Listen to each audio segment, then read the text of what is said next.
If you listen to the left, if you listen to Joe Biden and Kamala Harris, they will tell you that we must ban AR-15s because AR-15s, they say, are weapons of war, and the only way to solve gun violence is to take these weapons of war off the streets. It's a compelling narrative, right? Who doesn't want to help solve gun violence? Who wouldn't agree to turn over their AR-15 if we can save just one life? The problem is, Joe Biden and Kamala Harris are lying. First of all, the vast majority of firearm-related homicides in the United States are not committed with AR-15s. According to the FBI's homicide statistics from 2019, that's the latest statistics, there were 13,927 total homicides in our country. 10,258 were committed with firearms. Guess how many were committed with rifles? 364. That is just 2.6% of total murders in 2019 were committed with rifles. And remember, AR-15s and other semi-automatic rifles are a subset of all rifles. Compare that to the number of homicides committed with handguns. 6,368. That's more than 17 times as many murders committed with handguns than AR-15s.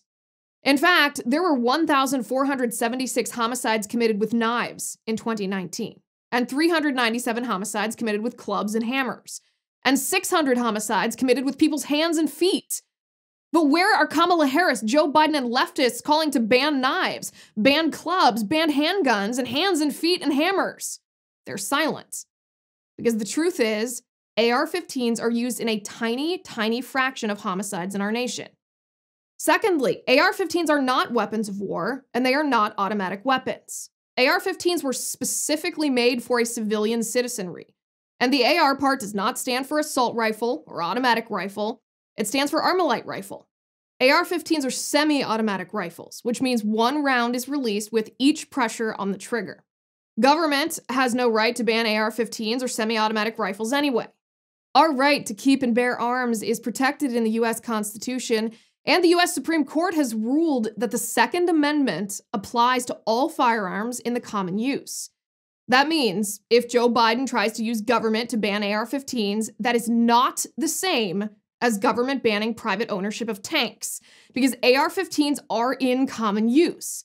There are likely 10 million AR-15s in circulation in the US as we speak. Finally, banning AR-15s doesn't work anyway. We've tried it before, relatively recently.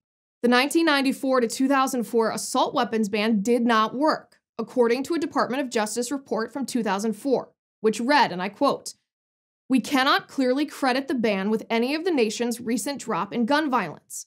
Should it be renewed, the ban's effects on gun violence are likely to be small at best and perhaps too small for reliable measurement," end quote.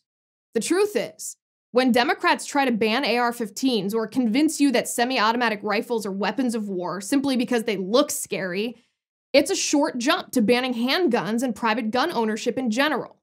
And remember, private gun ownership, as the framers of the Constitution stated, is necessary to the security of a free state.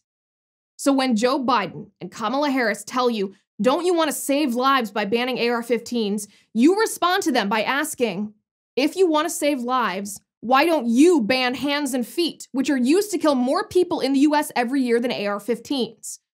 And if they say no, you'll know their true motivation for trying to take away your guns.